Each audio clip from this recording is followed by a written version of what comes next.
A los 19 años encontré un bulto en la base de mi cuello. Dijeron que solo lo estaba inventando para llamar la atención. Mi madre quemó mi diagnóstico. Me desmayé en la librería y en el hospital. Lo que reveló la resonancia magnética hizo que las caras de mis padres palidecieran. El mundo giraba a mi alrededor como un carrusel roto. Las estanterías de libros se balanceaban como si alguien las empujara desde dentro, y la brillante luz de la tienda era cada vez más tenue. Tuve tiempo de pensar que era una estupidez, que debería haber desayunado algo, antes de que el suelo se acercara bruscamente a mi cara. Chica, ¿estás bien? La voz de la mujer parecía muy lejana, como si viniera de otra habitación. Intenté abrir los ojos, pero los párpados me pesaban como el plomo. Alguien me tocó el hombro, luego oí pasos rápidos y una llamada telefónica. Tenemos una chica que se ha desmayado. Eso es, lo que tanto había temido durante el último mes. Mi cuerpo por fin se rindió, dejó de tolerar lo que yo intentaba ignorar. El tumor de mi cuello, que crecía día a día, por fin se hizo notar y no pude fingir que no estaba allí. Todo empezó hace un mes, el 22 de febrero. Recuerdo la fecha con exactitud porque era el día después de mi 19º cumpleaños, y aún me sentía un poco extraña por haberme convertido oficialmente en adulta.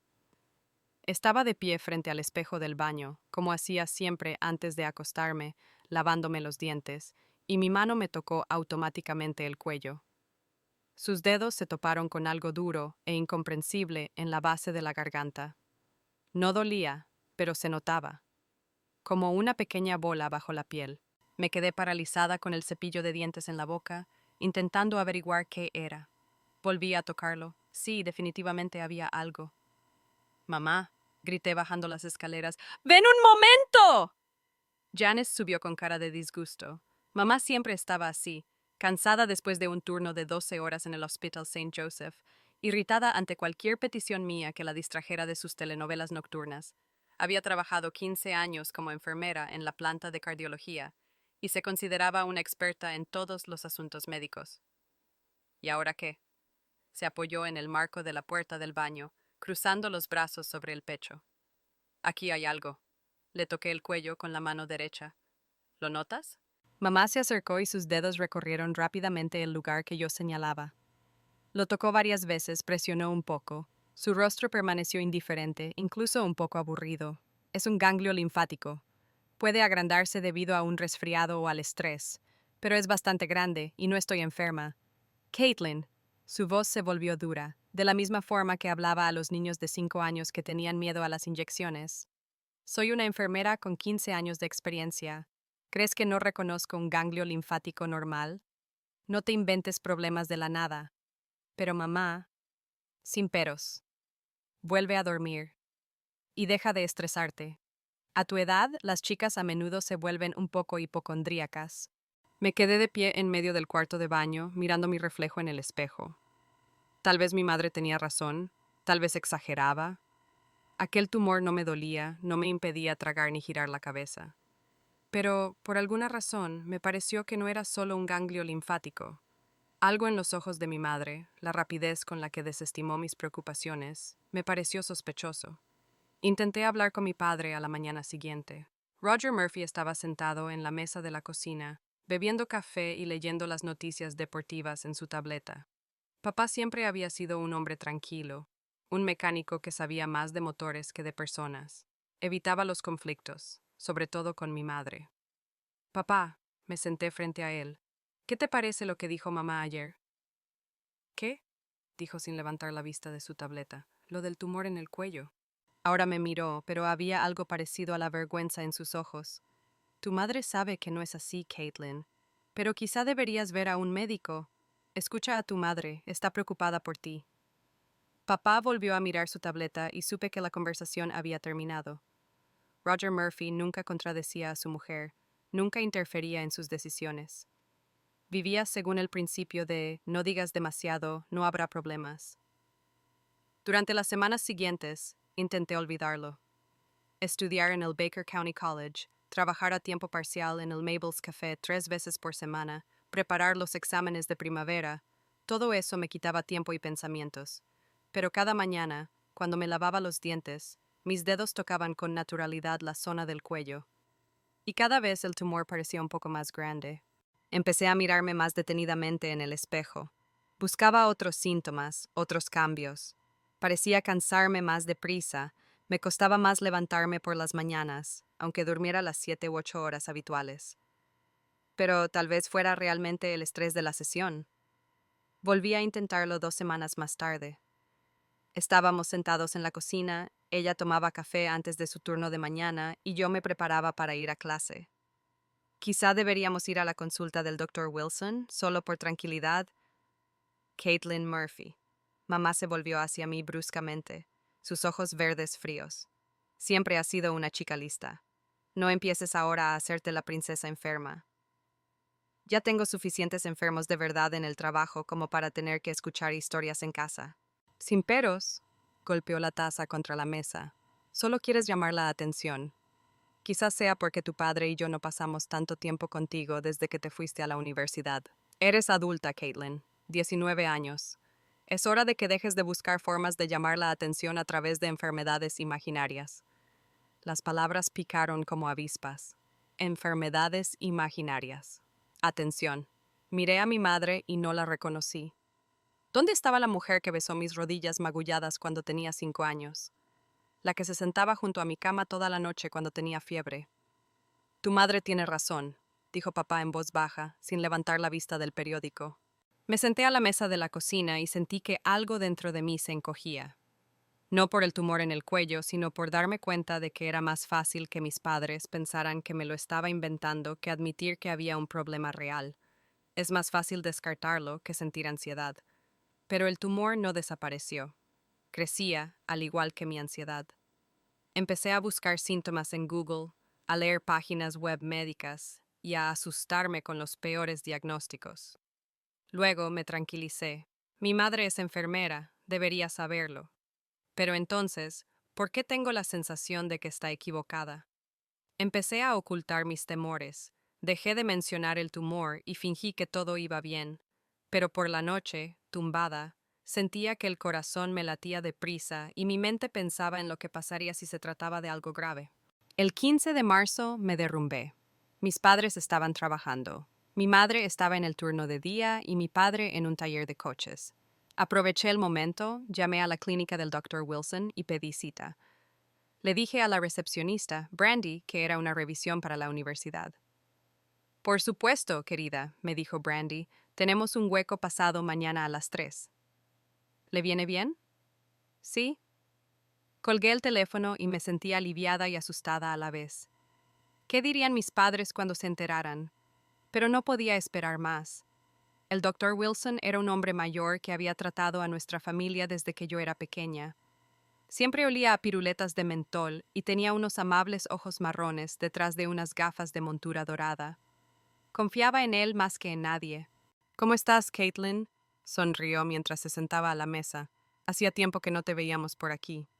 Dr. Wilson, hay algo que me preocupa. Le hablé del tumor, de la reacción de mis padres, de mis temores. Me escuchó atentamente, asintiendo de vez en cuando. Muéstrame dónde está. Me toqué el cuello, él se acercó y empezó a palpar suavemente la zona. Sus dedos eran fríos y seguros, lo tocó varias veces, desde distintos lados, y luego retrocedió. Caitlin, ¿desde cuándo tienes esto? Desde hace un mes más o menos, desde el 22 de febrero. ¿Lo saben tus padres? Mamá dice que es solo un ganglio linfático, que estoy siendo dramática. El doctor Wilson se quitó las gafas, se las limpió con un pañuelo y se las volvió a poner. Había algo en su cara que me preocupaba. Mire, podría ser un ganglio linfático, pero el tamaño y la consistencia son un poco preocupantes. Quiero que le hagan una ecografía y análisis de sangre, solo para asegurarme de que todo va bien. Mi corazón latía más rápido, así que no estaba imaginando cosas. Significa que hay algo de qué preocuparse. ¿Es grave? Probablemente no. 9 de cada 10 casos son benignos, pero es mejor hacerlo revisar. Eres una chica inteligente, ¿verdad? Siempre es mejor saber con seguridad que adivinar. Salí de la clínica con las referencias en la mano, sintiéndome aliviada y asustada a la vez. Por fin alguien me había tomado en serio. pero ahora tenía que decirles a mis padres que había ido al médico sin su permiso, y que el doctor Wilson no había estado de acuerdo con mi madre. Las cenas en casa se convirtieron en un campo de minas. No sabía cómo hablar de la visita al médico, y las palabras no dichas pesaban sobre nosotros como un nubarrón.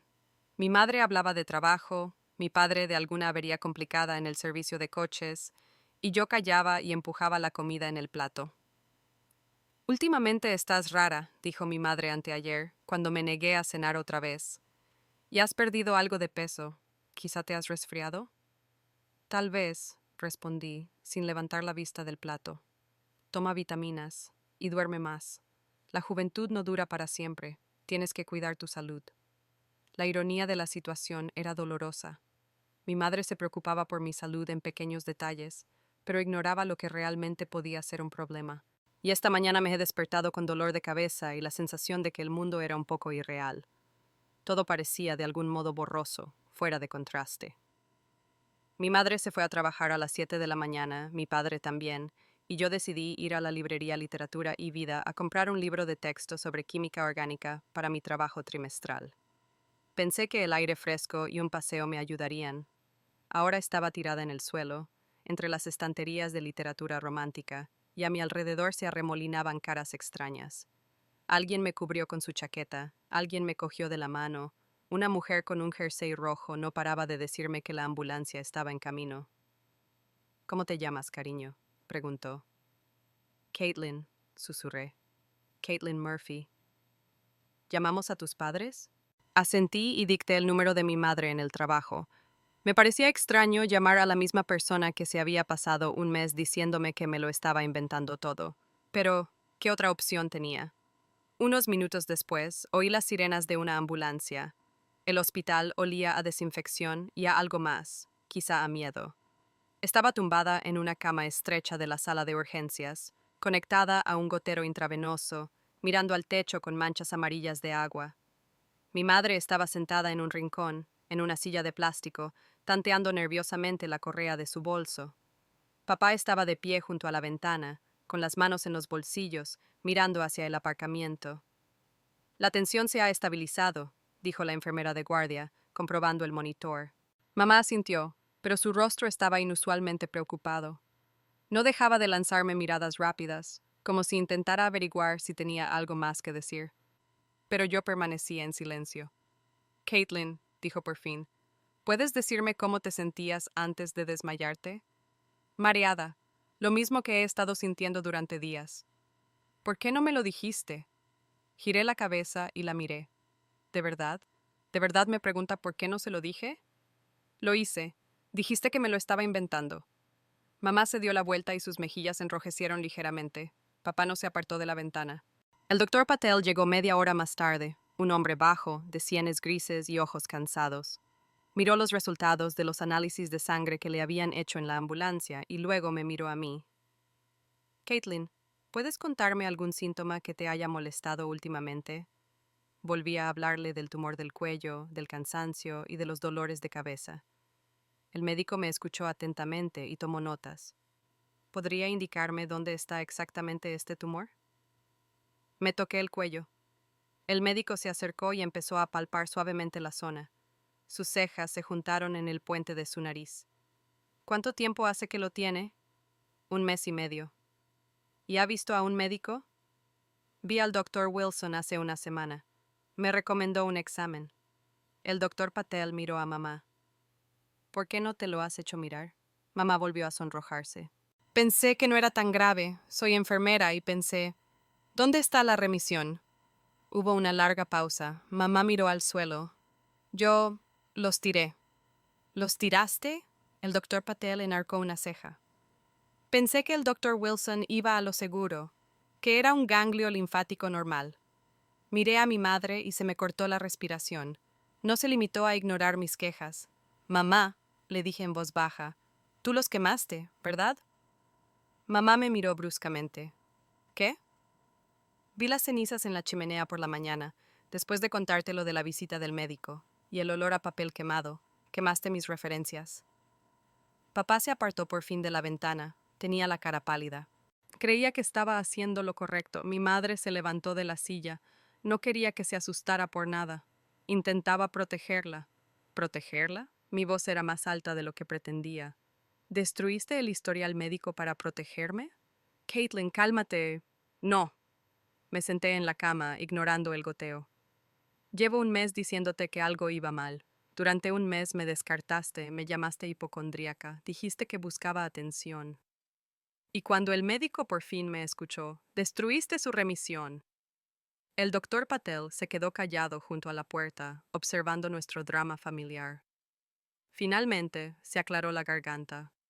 Necesito remitirte a una resonancia magnética urgente. Dados tus síntomas y lo que noto en la exploración, es urgente. ¿Una resonancia magnética?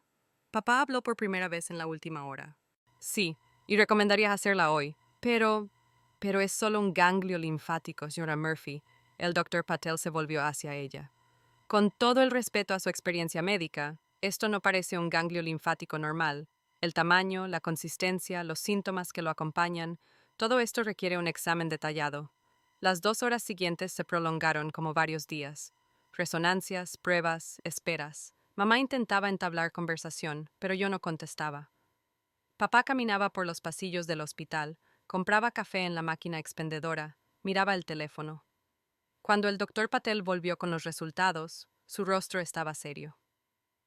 Nos pidió que fuéramos a un pequeño despacho, se sentó a la mesa y abrió las carpetas. Caitlin, los resultados muestran una masa en tu cuello que está presionando grandes vasos sanguíneos y nervios. Es mucho más grande de lo que cabría esperar de un ganglio linfático. Se me encogió el corazón. Una neoplasia es un tumor de verdad. ¿Es cáncer? Susurré. Aún no podemos asegurarlo. Necesitamos una biopsia. Pero lo que veo en los escáneres me preocupa, sobre todo teniendo en cuenta el tiempo que lleva sin tratarse. Mamá emitió un sonido entre un grito y un sollozo. Papá se sentó en la silla junto a mí y me tocó la mano. Si se hubiera detectado antes, empezó el médico. ¿Cuánto antes? Interrumpí. ¿Hace un mes? ¿Cuando fui al médico por primera vez? Sí. Un mes puede significar la diferencia entre la segunda y la tercera fase, a veces entre la vida y... No terminó la frase, pero todo el mundo lo entendió. Mamá empezó a llorar, no en silencio, sino en voz alta, histérica. No lo sabía, pensé. Dios mío, creía que la estaba protegiendo. Me volví hacia ella. ¿Quemaste los documentos que podrían haberme salvado la vida para protegerme? Caitlin. No, no te atrevas a decir mi nombre. No eres una madre. Las mamás no hacen cosas así. Estaba intentando. Estabas intentando tranquilizar tu propia conciencia. Grité ahora, ignorando el hecho de que estábamos en un hospital. Era más fácil para ti creer que me lo estaba inventando que considerar la posibilidad de que te hubieras equivocado. Papá se quedó callado, mirándose las manos. ¿Y tú? Me volví hacia él. ¿Sabías que mamá quemó la remisión? Una pausa, luego un silencio. Sí. ¿Y no dijiste nada? Yo no quería conflictos. Pensé que tal vez ella tenía razón. ¿Conflicto? No podía creer lo que estaba oyendo. Papá, ¿dejaste que mamá destruyera el historial médico para que no hubiera conflicto? Caitlin, Sácame de aquí, le dije al doctor Patel. No quiero estar en la misma habitación que ellos. Entiendo cómo te sientes, pero necesitas el apoyo de tu familia. Esto no es la familia no hace cosas así. 1 hora después, la tía Lillian llegó al hospital. La llamé cuando mis padres salieron a fumar. Lillian era la hermana de mi padre, 5 años menor que él, y trabajaba como profesora en un instituto. Siempre nos habíamos llevado bien, aunque no nos veíamos muy a menudo. Ella vivía en el pueblo de al lado. Dios mío, Caitlin, me abrazó, y por primera vez aquel día lloré de verdad. ¿Por qué no me has llamado antes? Pensé que mis padres lo sabían mejor.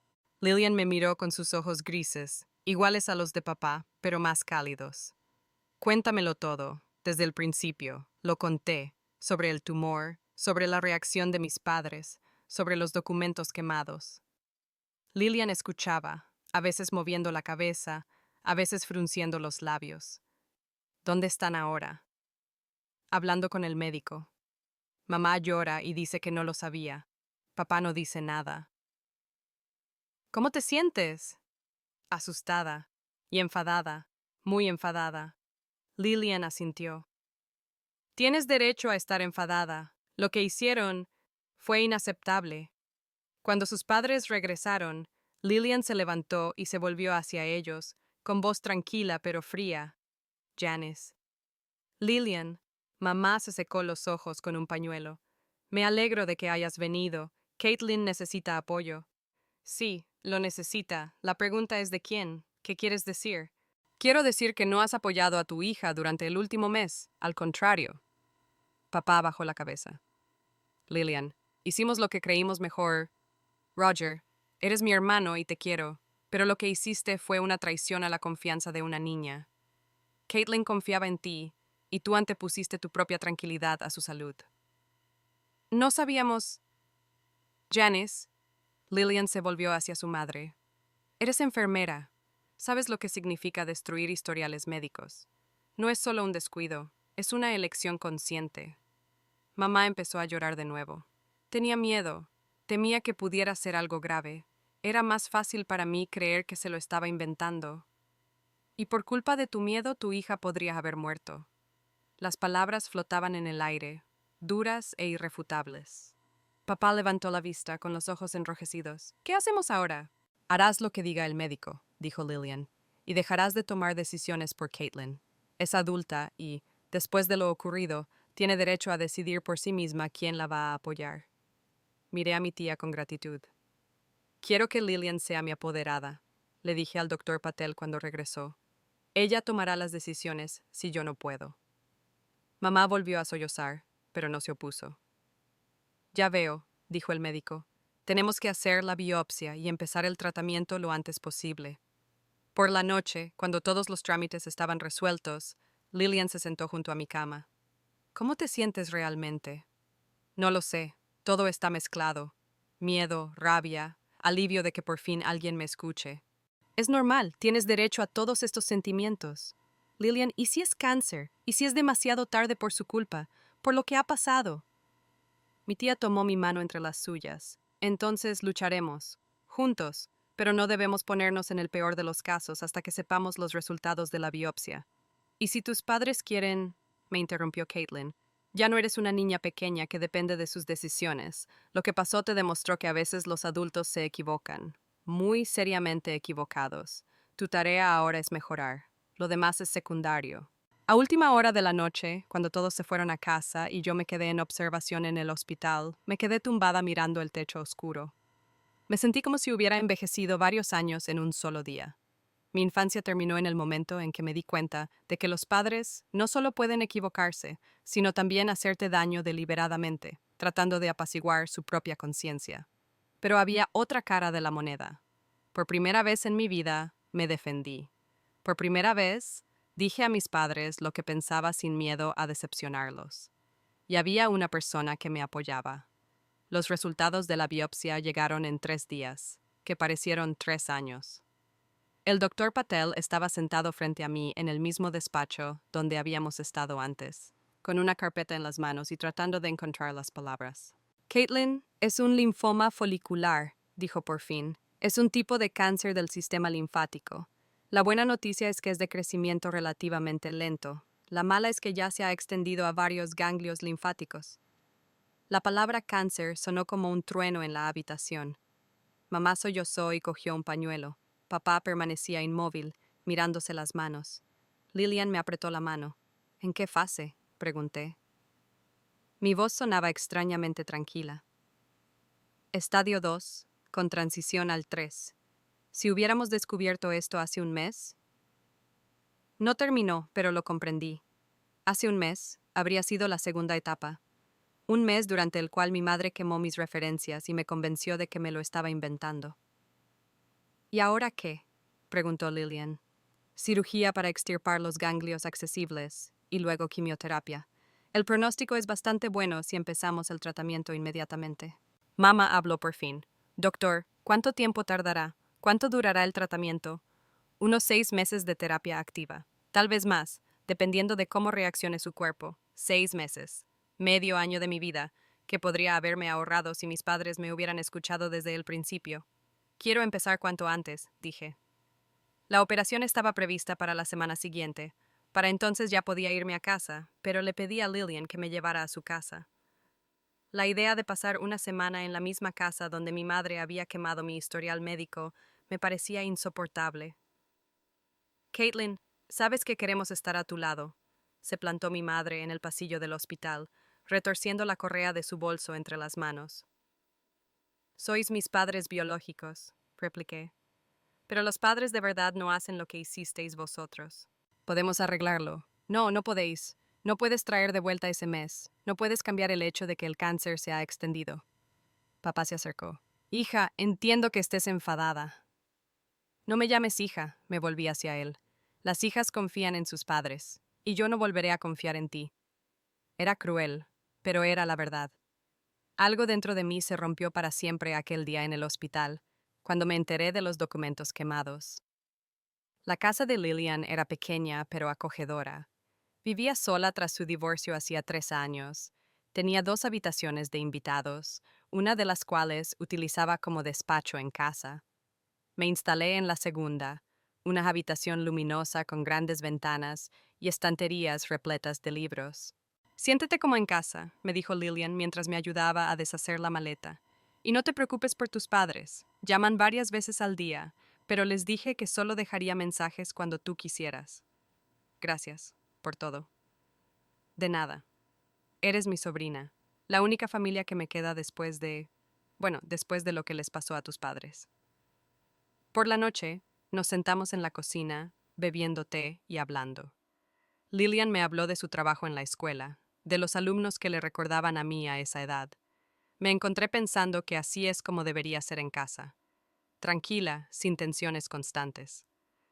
Lillian, le dije de repente, ¿siempre supiste que algo iba mal con mamá y papá? Se quedó callada durante un minuto, haciendo girar la taza entre sus manos. Lo sospechaba. Tu madre siempre ha sido controladora, y Roger siempre ha evitado los conflictos, incluso cuando se trataba de defender la verdad. ¿Por qué nunca me lo dijiste? Porque parecías feliz. Y pensé que no era mi lugar interferir en las relaciones familiares. ¿Y ahora? Ahora me doy cuenta de que a veces tienes que hacerlo. La operación salió bien. El cirujano, el Dr. Connor, pudo extirpar todos los nódulos disponibles. Me desperté en la unidad de cuidados intensivos con dolor de garganta y un gran esparadrapo en el cuello, pero vivo. ¿Cómo te sientes? Lillian estaba sentada a mi lado cuando abrí los ojos. Como si me hubiera atropellado un camión, resollé. Es normal. El doctor dice que la operación fue un éxito. ¿Dónde están? Mis padres vinieron por la mañana, pero aún estabas durmiendo. Les dije que les diría que estaban preocupados. Gracias. Durante los siguientes días en el hospital, llegué a conocer a los otros pacientes de la sala de oncología. Estaba Esther, una mujer de unos 50 años con cáncer de mama, que contaba chistes incluso durante la quimioterapia. Johnny, un chico de mi edad con leucemia, que tocaba la guitarra en la sala común. Y Marcus. Marcus Stone tenía 25 años. Era alto y delgado, llevaba el pelo corto y tenía una cicatriz en la barbilla. Tenía cáncer de huesos en estadio 3. Era un ex soldado que había servido en Afganistán y regresó a casa hacía 3 años con una medalla al valor y un diagnóstico que le cambió la vida. Eres nuevo, me dijo cuando entré por primera vez en la sala común. Estaba sentado en una silla junto a la ventana, leyendo un libro. Caitlin. Marcus, bienvenido al club del que nadie quiere ser miembro. Su humor negro era similar al mío. Empezamos a hablar y resultó que teníamos mucho en común. Ambos nos sentíamos traicionados. Él por el sistema que le envió a la guerra y luego le dejó solo con su enfermedad, y yo por mis padres, en quienes había confiado toda mi vida. Lo peor, me dijo unos días después, mientras estábamos sentados en el jardín del hospital, no es el dolor ni el miedo a morir. Lo peor es darte cuenta de que las personas en las que confiabas no eran quienes decían ser. Lo entiendo, le dije. Yo he pasado por eso. ¿Mis padres? Ignoraron mis quejas durante un mes y luego quemaron los historiales médicos para no tener que admitir que se habían equivocado. Marcus silbó. Es cruel. Ni siquiera mis padres, que creen que el cáncer es un castigo por los pecados, irían tan lejos. ¿Tus padres realmente piensan eso? Fanáticos religiosos. Creen que si rezara más y pecara menos, Dios no me castigaría. Por eso no los veo. No es solitario, a veces, pero es mejor estar solo que inventar constantemente excusas para estar enfermo. Sus palabras me impactaron. Yo también empecé a sentir algo parecido. Es mejor estar sin padres que con unos padres que fingen preocuparse, pero que en realidad solo piensan en sí mismos. Mi madre venía todos los días. Traía flores, fruta, revistas. Se sentaba junto a la cama y me contaba las noticias del hospital donde trabajaba, fingiendo que todo estaba como antes. Pero yo veía la falsedad en cada uno de sus gestos. Caitlin, te he traído ese champú que te gusta, me dijo un día, sacando un frasco de su bolso. Mamá, dentro de 2 semanas empiezo la quimioterapia. Se me va a empezar a caer el pelo. No digas esas cosas. Tal vez sea diferente para ti. No, no lo será. Es un efecto secundario de la medicación. Pero el champú es bueno. La miré y de repente comprendí. No aceptaba la realidad de mi diagnóstico. Para ella, seguía siendo un problema pasajero que se resolvería solo si fingíamos que no existía. Mamá, ¿entiendes que tengo cáncer? Claro que sí. No, no lo entiendes. Estás haciendo lo mismo otra vez. Ignorar el problema, esperando que desaparezca. No lo estoy ignorando. Te traigo regalos. Vengo aquí todos los días. Vienes aquí para apaciguar tu propia conciencia, no por mí. Mamá llora de nuevo. ¿Cómo puedes decir eso? Soy tu madre. Una madre de verdad no habría quemado el historial médico. Una madre de verdad me habría escuchado desde el principio. Estabas pensando en ti. Pensabas en lo fácil que te resultaría vivir si el problema desapareciera. Papá se quedó en la puerta, callado como siempre. A veces se acercaba a la cama, me tocaba la mano, me preguntaba cómo estaba. Pero había una brecha entre nosotros que no podía salvarse con simples gestos. Papá, le dije un día que mi madre fue a hablar con el médico. ¿Por qué estás callado? ¿De qué podemos hablar? Se sentó en una silla, mirándose las manos, de lo que pasó. Creía que lo sabía. Incluso cuando vio las cenizas en la chimenea, levantó la cabeza, me miró. No quería conflictos. ¿Y ahora? ¿Tampoco quieres ahora? Es demasiado tarde para cambiar nada. ¿Demasiado tarde para disculparte? Hubo una larga pausa. Luego, Caitlin, no sé cómo disculparme por algo que podría costarte la vida. Fue lo más sincero que había dicho en mucho tiempo. Pero ni siquiera la sinceridad podía devolverme aquel mes. La quimioterapia empezó una semana después de la operación. La doctora Ramírez, la oncóloga, me explicó todo el proceso. 6 ciclos de 3 semanas cada uno, efectos secundarios, posibilidades de recuperación. Estarás cansada, puede que se te caiga el pelo, tengas náuseas y disminuya tu inmunidad, enumeró.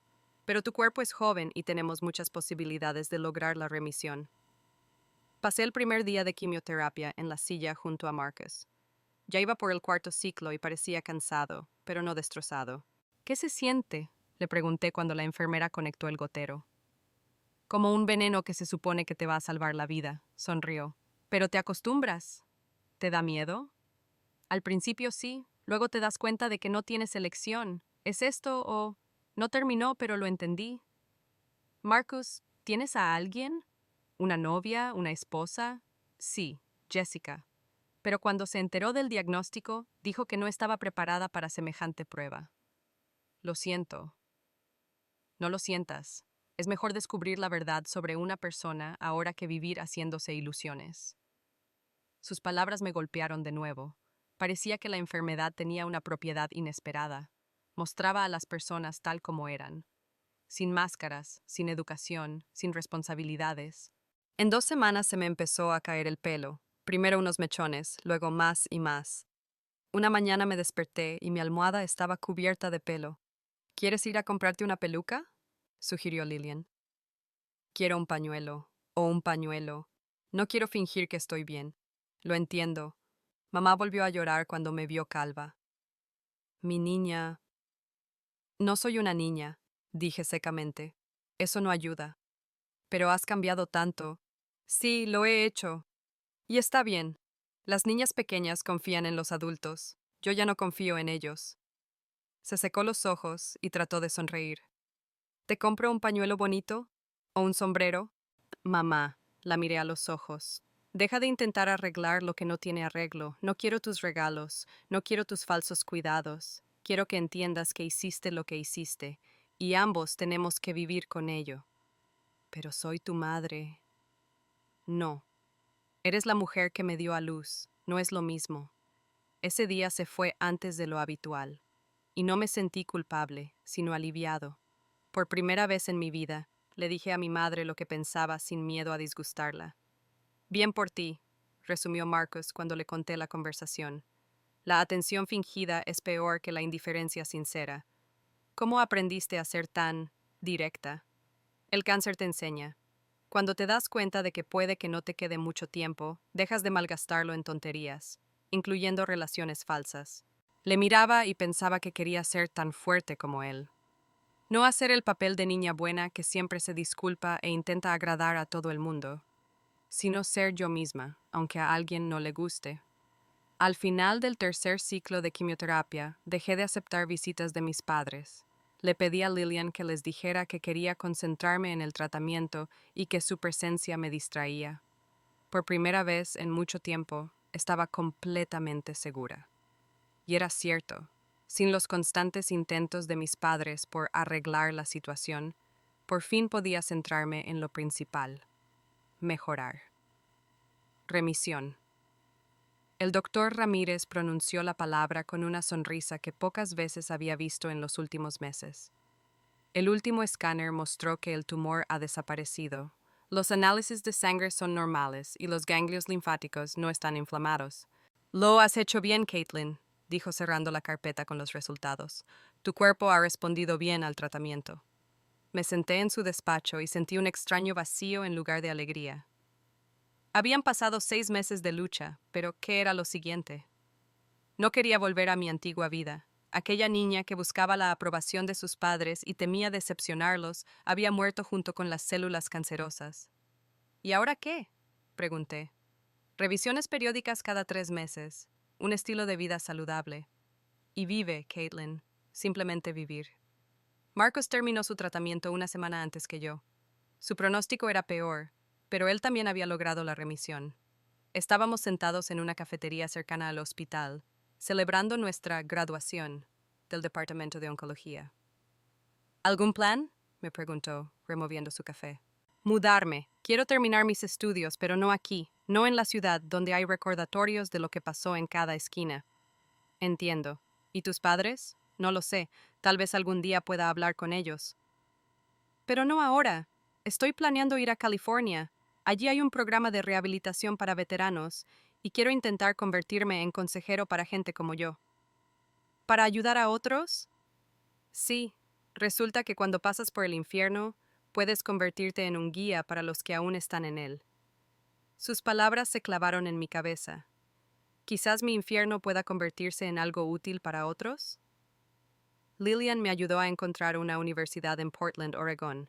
Tenía un buen programa de trabajo social y estaba lo suficientemente lejos de casa como para empezar de cero. ¿Estás segura de que quieres mudarte tan lejos?, me preguntó mientras me ayudaba a hacer las maletas. Sí, necesito distancia, de todo. ¿Podrás arreglártelas económicamente? ¿Puedo ayudar? Lo sé. Y gracias. Pero quiero intentarlo por mi cuenta. Tengo algunos ahorros, puedo trabajar a tiempo parcial. Lillian asintió. Con el paso de los meses había aprendido a no imponerse, sino a estar a su lado. ¿Lo saben mis padres? Lillian se lo dirá cuando llegue. Me reuní con ellos por última vez antes de irme, no porque quisiera, sino porque sabía que tenía que ponerle fin. Estábamos sentados en el mismo café Mabel donde solía trabajar. Mamá había adelgazado y parecía mayor. Papá no había cambiado mucho, salvo por más canas. «Tienes buen aspecto», dijo mamá cuando la camarera nos trajo el café. «Gracias, está aún más guapa». Me he retocado el corte de pelo corto. Me volvió a crecer el pelo, pero decidí dejármelo corto. Me recordaba por lo que había pasado. «Caitlin, papá habló primero. Sabemos que te mudas». «Sí». ¿Es por nosotros?». Le miré a él y luego a mamá. «En parte, pero no solo. Quiero empezar una nueva vida». «¿Y nosotros? ¿Podemos formar parte de ella?». Mamá habló en voz baja. dando vueltas a una servilleta entre las manos. No lo sé, quizá algún día, pero no ahora. Caitlin, sabemos que cometimos un error. Mamá, interrumpí, no fue un error. Un error es cuando te olvidas de comprar leche, y tú destruiste deliberadamente mi historial médico e ignoraste mis quejas durante un mes. Es una elección. Lloró en silencio, tratando de ocultarlo. ¿Podemos arreglar esto? No, no podéis. No puedes recuperar ese mes. No puedes cambiar el hecho de que pasé por la quimioterapia más tarde. No puedes devolverme la confianza. Papá dejó su taza. ¿Qué hacemos? Vivir con nuestras decisiones. Yo también. ¿Podemos? ¿Podemos al menos hacer llamadas telefónicas? Lo pensé por un minuto. Por Lillian. Si quiero hablar con ella, lo haré a través de ella. Asintieron. ¿Qué otra cosa podían hacer?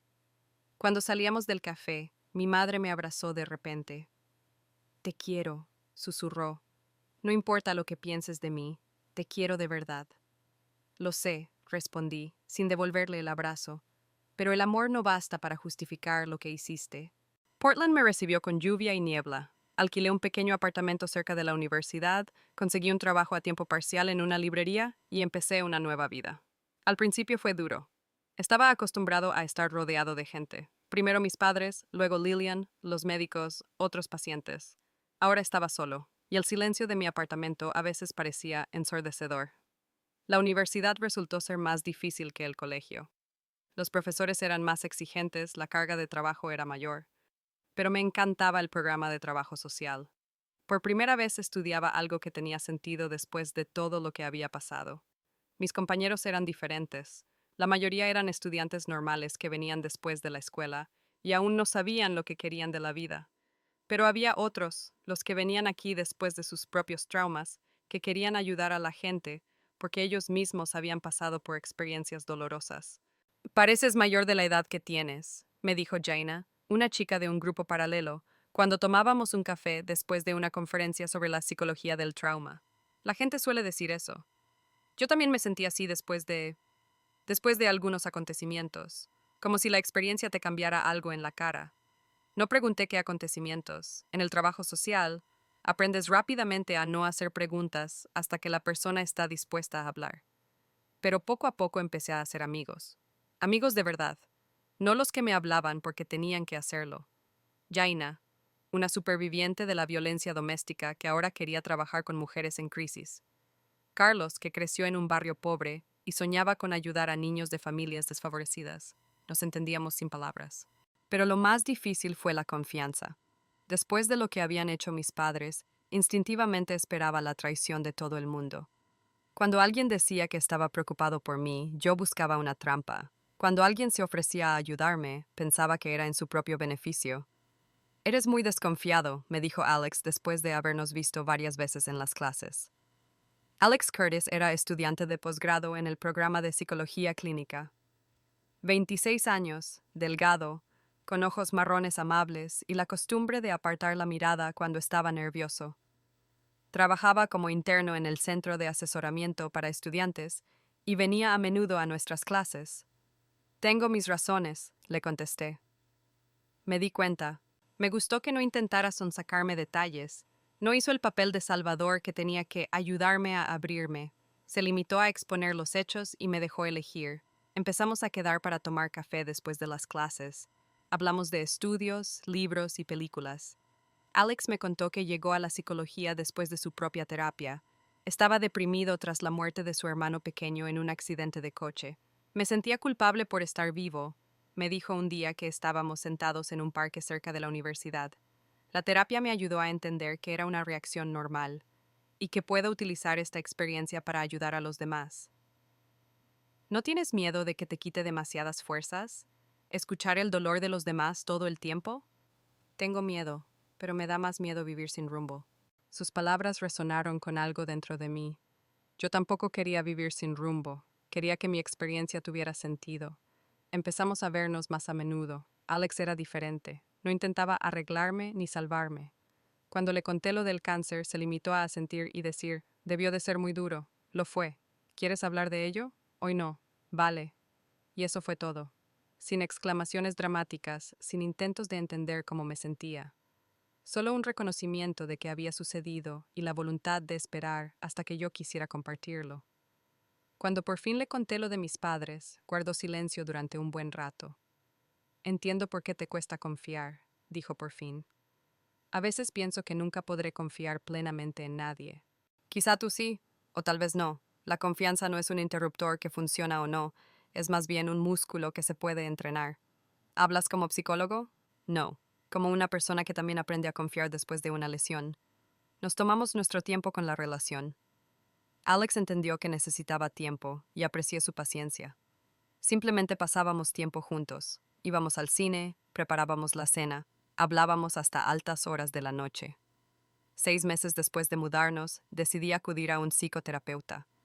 No porque nadie me obligara, sino porque me di cuenta de que necesitaba ayuda para asimilar todo lo que había pasado. La doctora Morgan era una mujer de unos 50 años, de pelo gris y voz tranquila. En la primera sesión se limitó a escucharme. ¿Qué sientes ahora por tus padres? Sientes rabia, decepción, a veces incluso odio. ¿Y culpa? A veces. Creo que quizá fui demasiado exigente. Quizá mi madre solo quería protegerme.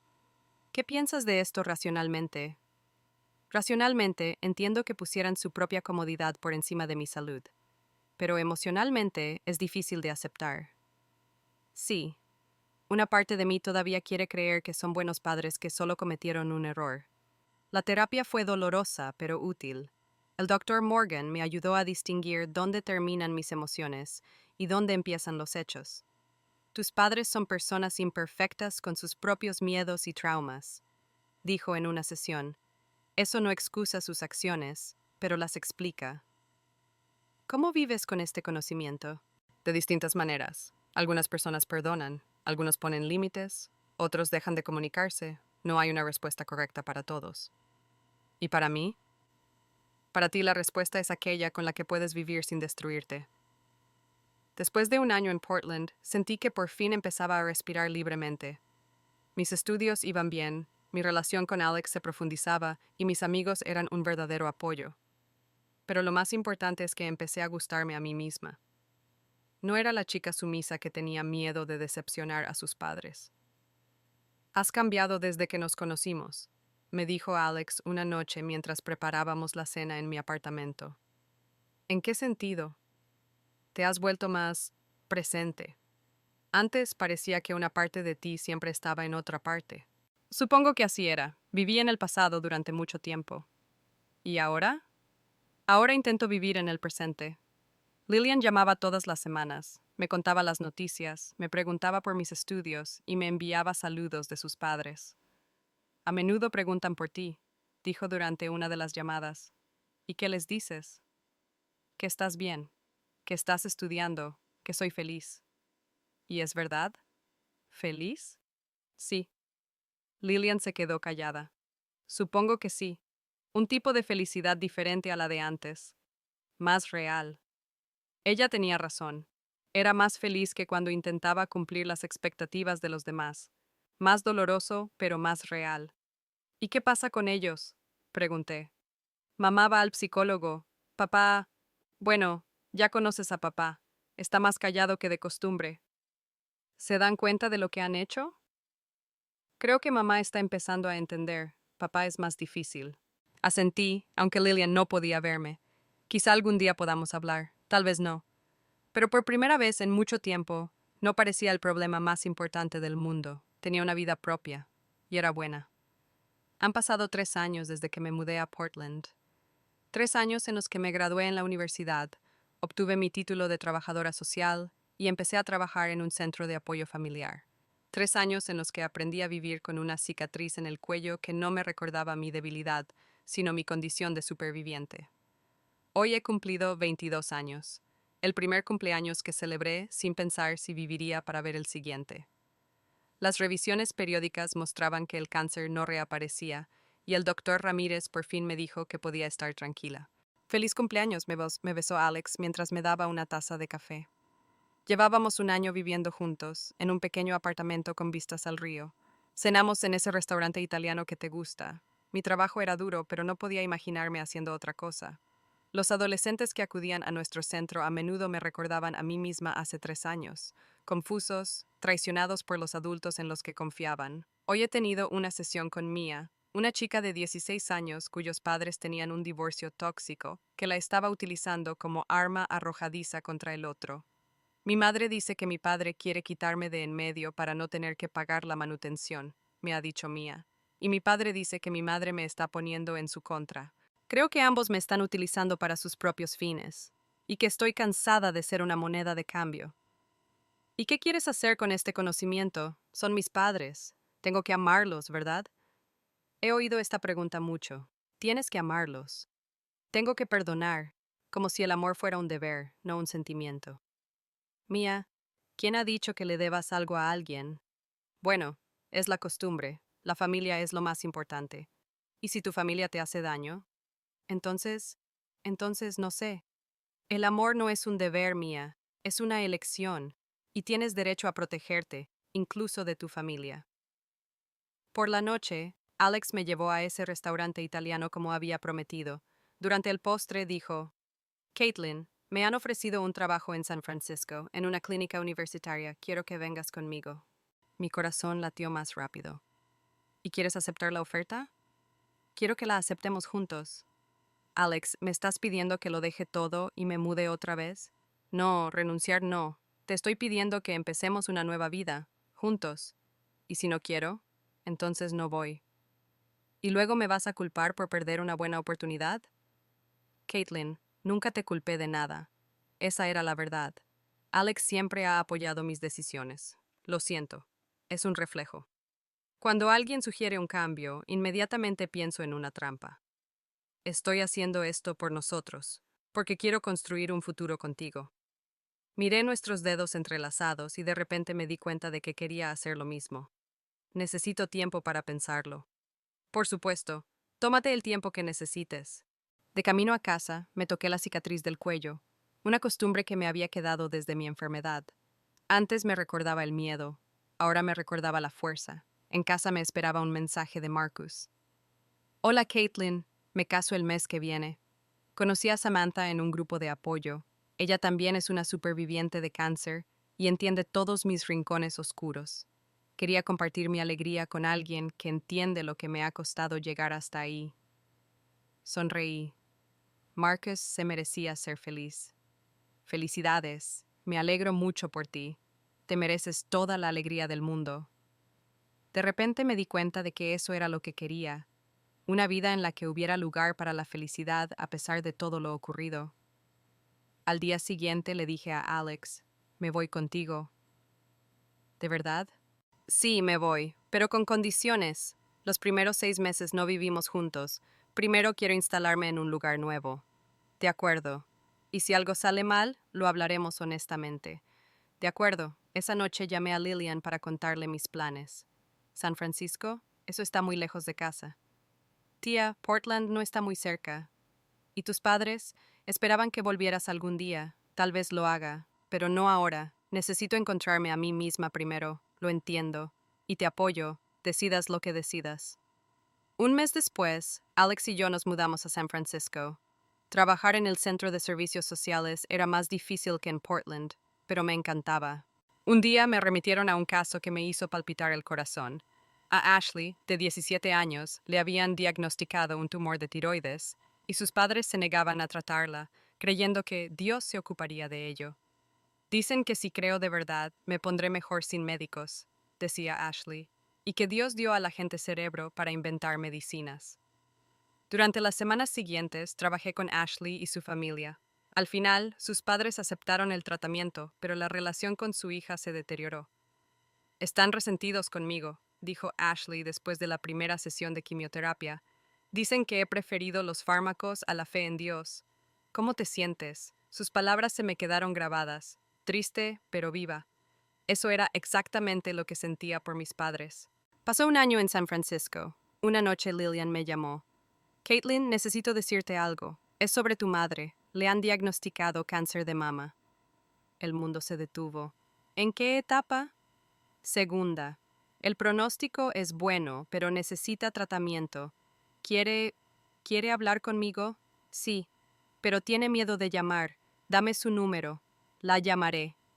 Marqué el número de mi madre, con el corazón latiéndome fuerte. ¿Hola? La voz de mi madre sonaba más débil de lo que recordaba. Mamá, soy yo. Caitlin. Hubo una pausa. Luego un suave sollozo. Hija. Lillian me lo dijo. ¿Cómo te sientes? Asustada. Muy asustada. No se me escapaba la ironía de la situación. Ahora mi madre estaba en mi lugar. ¿Ya ha empezado el tratamiento? La semana que viene. Caitlin, me gustaría verte. No sé si estoy lista, lo entiendo. Pero si algo sale mal. Mamá, nada va a salir mal. Es la fase 2, es tratable. Tienes suerte de haberlo detectado pronto. A diferencia de ti, las palabras flotaron en el aire. Finalmente lo dijo. Sí, a diferencia de mí. Caitlin, yo... Mamá, no es el momento de tener esta conversación. Necesitas concentrarte en mejorar. Cuando estés mejor, tal vez podamos hablar. ¿De verdad lo crees? No lo sé. Pero tal vez. Después de la conversación lloré. No de lástima por mi madre, sino de alivio. Pude hablar con ella sin derrumbarme. Mi madre se recuperó. El tratamiento fue un éxito y 6 meses después estaba en remisión. Nos escribíamos, a veces hablábamos por teléfono. No a menudo, pero sí con regularidad.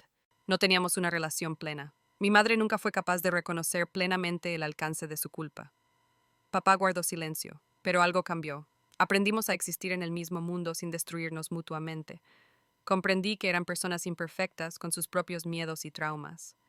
Esto no justificaba sus acciones, pero las explicaba. Y eso me bastó para seguir adelante con mi vida sin enfados constantes.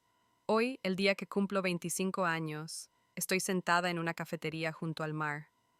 Alex ha ido a comprar una tarta y no tardará en volver. En los 3 años que llevo aquí, he aprendido lo más importante. La familia no siempre significa amor incondicional. A veces son solo personas con las que te une la sangre, pero que pueden hacerte daño. Y es normal protegerse incluso de los más cercanos. Aprendí a valorarme no por la aprobación de los demás, sino por mis propios logros. Aprendí a amar no porque tenga que hacerlo, sino porque quiero. Aprendí a confiar poco a poco, con cautela, pero con sinceridad. La cicatriz de mi cuello no me recuerda debilidad, sino fortaleza. Me recuerda que sobreviví, que del dolor puede nacer la sabiduría y del trauma, el deseo de ayudar a los demás. ¿He perdonado a mis padres? Parcialmente. No porque se lo merezcan, sino porque mi ira me estaba destruyendo. ¿Confío en la gente? Sí, pero solo razonablemente. ¿Creo en el amor verdadero? Sí, porque lo vivo cada día con Alex. ¿Lamento lo que pasó? A veces, pero casi siempre no, porque sin ese trauma no me habría convertido en quien soy hoy. No habría encontrado mi vocación, no habría aprendido a ser fuerte. La vida continúa, el dolor puede convertirse en sabiduría, y de la sabiduría nace el deseo de hacer del mundo un lugar mejor para quienes pasan por lo mismo. Quizá este sea el sentido de todo, no evitar el dolor, sino convertirlo en algo útil para los demás. Me toqué la cicatriz del cuello y sonreí. Mañana en el trabajo tengo un nuevo caso, una adolescente cuyos padres se niegan a reconocer su depresión. Sé qué decirle, sé cómo ayudarla. Después de todo, el dolor que no mata te hace más fuerte, si se lo permites.